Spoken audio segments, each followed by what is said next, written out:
Hello friends, welcome back to my YouTube channel shadows of the unknown में। अब आज की वीडियो में आपको बताने वाला हूँ कि कैसे पता करें कि आपके कुल देवी देवता पितर जो हैं उनके साथ कुछ छेड़खानी करी गई या उनका स्थान भ्रष्ट करा गया है या उनको आप अपनी जगह से हटाया गया है। बहुत आसान तरीका है। अगर आपके पास तंत्र हुआ है और आपके पास चीज़ें आ रही हैं, यानी कि आपके पितर और कुल देवी देवता को वहाँ से हटाया जा चुका है। क्योंकि अगर वो हैं तो आपके पास तंत्र आ ही नहीं सकता, कोई तंत्र कर ही नहीं सकता, कोई चीज़ आपके घर में घुस ही नहीं सकती। अगर आपके घर में कोई अनइनवाइटेड एंटिटी घर में घुस रही है तो यानी कि आपके पितर और आपके कुल देवी देवता जा चुके हैं, वहाँ पे नहीं हैं, या तो वो मलीन हो गए हैं या तो उनके साथ छेड़खानी करके उनको मलीन किया गया है या उन्हें वहाँ से हटा दिया गया है, आपसे दूर कर दिया गया है। मलीनता मतलब आपका घर मलिन करती है कि वो अब वहाँ पे मलिनता में नहीं आ पा रहे हैं। ठीक है, वो तो देवी देवता है, उनको कोई मलिन नहीं कर सकता। मलिन का मतलब ये है कि आपका जो स्थान जो है वो मलिन हो गया, वो वहाँ पे आ नहीं पा रहे हैं, भोग ले नहीं पा रहे हैं, आपसे कांटेक्ट नहीं बना पा रहे हैं। अब फॉर एग्जाम्पल कि मान लो आपके घर में चोरी हो रही है, आप फ़ोन लगा रहे हो पुलिस को, पुलिस को फ़ोन नहीं लग रहा क्योंकि आपका नेटवर्क डाउन है।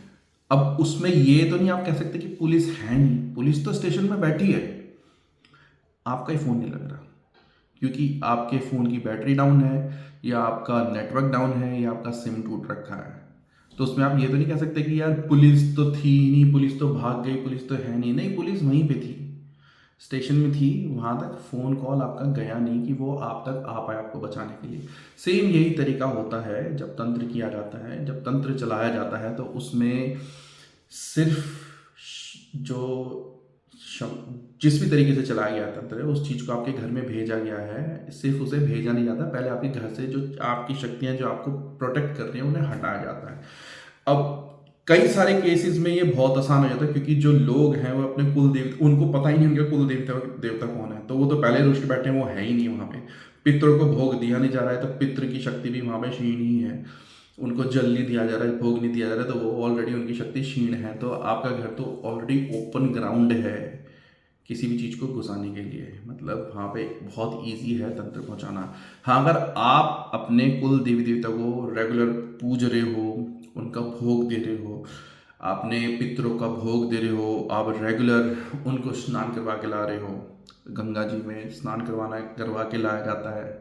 अगर मलिन हो जाए तब भी, और रेगुलर बेसिस पे आपको गंगा जी जाकर कुल देवी देवता और पितर को स्नान करवा के लाया जाता है ताकि उनकी जो स्वच्छता कहूँ कि पवित्रता बनी रहे।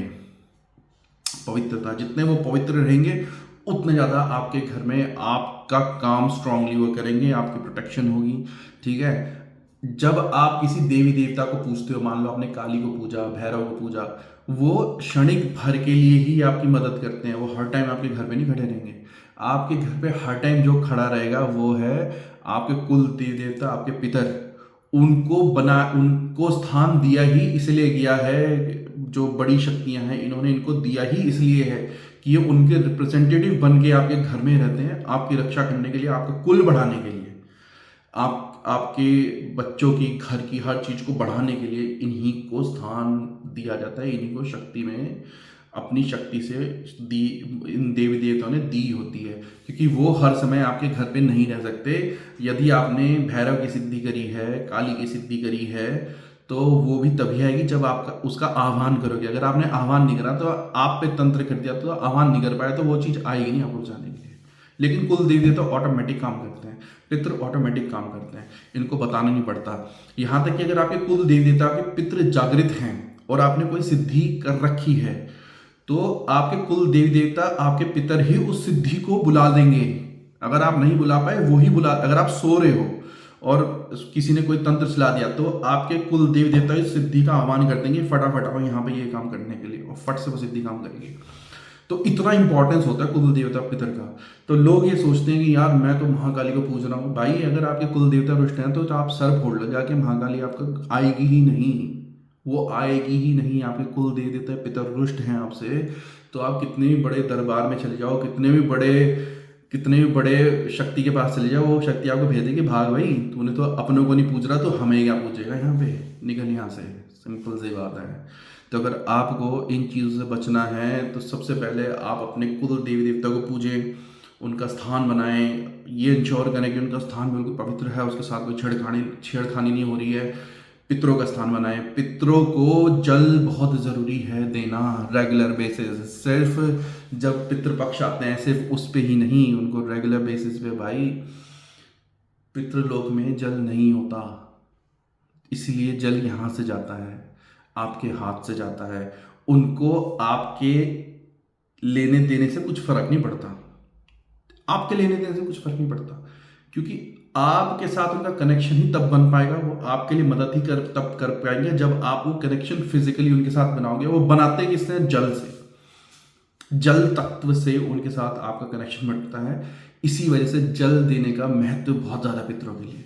जब आप गंगा स्नान करने जाएं वहाँ पे उनके नाम से जल जरूर छोड़ें, उनके नाम से भोग वहाँ पर जरूर छोड़ें, मछलियों को दाना जरूर डालें अपने पितरों के नाम से, कुल देवी देवते के नाम से। उनको स्नान कराने के लिए जरूर ले जाएं। स्नान कराने का भी बहुत गुप्त तरीका है जो मुझे मेरे गुरुजी ने बताया। मुझे तो यही नहीं पता था कि यार कुल देवता पितरों को भी स्नान कराया जाता है, उनको भी स्नान करा के लाया जाता है। और जिस टाइम पे उनको आप घर से लेके चलोगे कि आपको उनका आह्वान करना है कि हे कुल देवता, हे पितर, अब आप मेरे साथ स्नान करने जा रहे हैं, हम गंगा जी जा रहे हैं, चलो स्नान करने। जो घर का बड़ा सदस्य होगा, मतलब जो मेल सदस्य होगा, जो उनको पूजता है, उसको पूजना है, ये उसकी जिम्मेदारी है मेल की। जैसे मेरे घर में मैं ही मेल हूँ, बड़ा हूँ, तो मेरी जिम्मेदारी बन गई है कि मैं अपने कुल देवता पितर को पूजूं। तो मैं जब उनको लेके चला तो भाई साहब पूरा भार आ गया बॉडी में। जैसे ही बोला कि भाई चलो स्नान करने, पूरा भार आ गया बॉडी में। स्नान करवाया, स्नान कराने के बाद मेरे गुरुजी गए थे लेके गए थे मुझे। जब उन्होंने वापस उनको बिठाया फिर भार आ गया बॉडी में।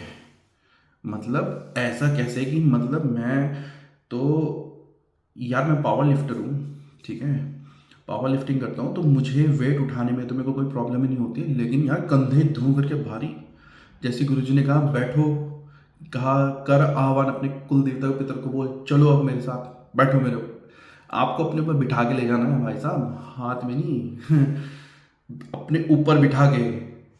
जैसे ही आप कहोगे आपके कंधे धैं करके भारी हो जाएंगे, जैसे आप कहोगे। तो ये चीज़ें रियल में होती हैं, और जब ये रियल में होती हैं तो वो आपके शत्रुओं को, यकीन मानो, आपके शत्रुओं के ना नाक से खून निकाल देंगे। आप सोच रहे हो कि, अगर आप सोच रहे हो ना कि आपके कुल देवता पितर क्या है, क्या ही होंगे, कभी उन्हें जगाओ, और जगाओ, उनको पूरी शक्ति प्रदान करो।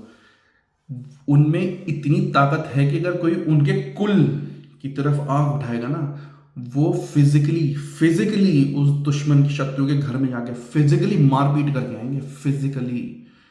और ये मेरा खुद का एक्सपीरियंस है, आपको मैं बता नहीं सकता। कुल देवी देवता और पितर की शक्ति इतनी ज़बरदस्त है, जिस दिन आपके पास ये आ गई आपको कोई सिद्धि करने की जरूरत नहीं पड़ेगी।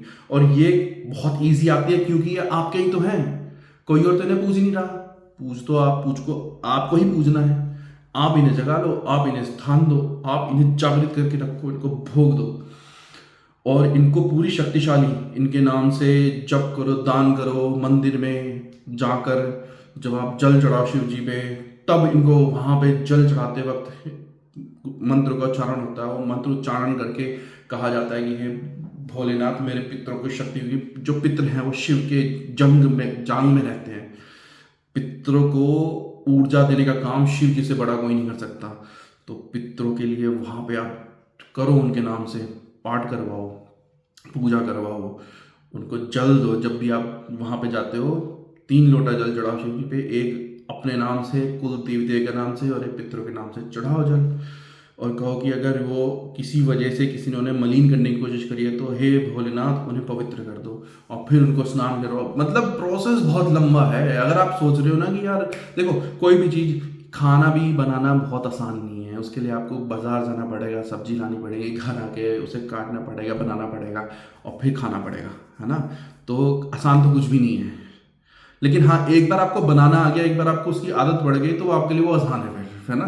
फिर तो कुछ भी प्रॉब्लम नहीं है, फिर तो नॉर्मल सा प्रोसेस है, फिर तो आपको उसकी आदत पड़ गई।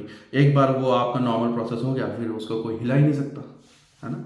तो अपने कुल देवी देवताओं को इतना स्ट्रांग रखो, अपने पितरों को इतना स्ट्रांग रखो कि यदि कोई आपके ऊपर तंत्र करने की कोशिश करेगा, भाई साहब आपके सपने में आगे बता देंगे कि वहां से हो रहा है, फटाफट कर कुछ। और ये भी बता देंगे क्या करना है, आपको सपने में ये भी बता देंगे कि भाई ये चीज आ रही है, क्या करना है, ये करते फटाफट जाके। इतने इतना जबरदस्त काम है। आप फिर ये भूल जाओगे कि मैं उस देवी देवता की सिद्धि कर लूँ, उसकी सिद्धि कर लूँ, नहीं भाई, फिर तो आप कहोगे मेरी कुल देवी से बड़ी कोई शक्ति नहीं है, मेरे पितरों से बड़ी कोई शक्ति नहीं है। पूरा झंझना कर देगी, झंझनाहट होती है जब वो आते हैं। तो दोस्तों, कुल देवी देवताओं को पूजो, पितरों को पूजो, और अपने आप को तंत्र से बचाओ। ठीक है, तो आज की वीडियो आपको कैसी लगी है, हमें लाइक करें, शेयर करें, सब्सक्राइब करें। और मैं अगली वीडियो में ये भी बताऊंगा कि जब कोई तंत्र करा जाता है और आपके कुल देवी देवता इतने स्ट्रांग नहीं हैं कि वो आपको बता पाएँ, आप तक अपना मैसेज पहुंचा पाएँ, तो उस स्टेज में क्या करना है। तो दोस्तों, ये थी आज की वीडियो। आपको वीडियो कैसी लगी, हमें लाइक करें, शेयर करें, सब्सक्राइब करें, हमें कमेंट सेक्शन में लिख के ज़रूर बताएं। आपका दिन मंगल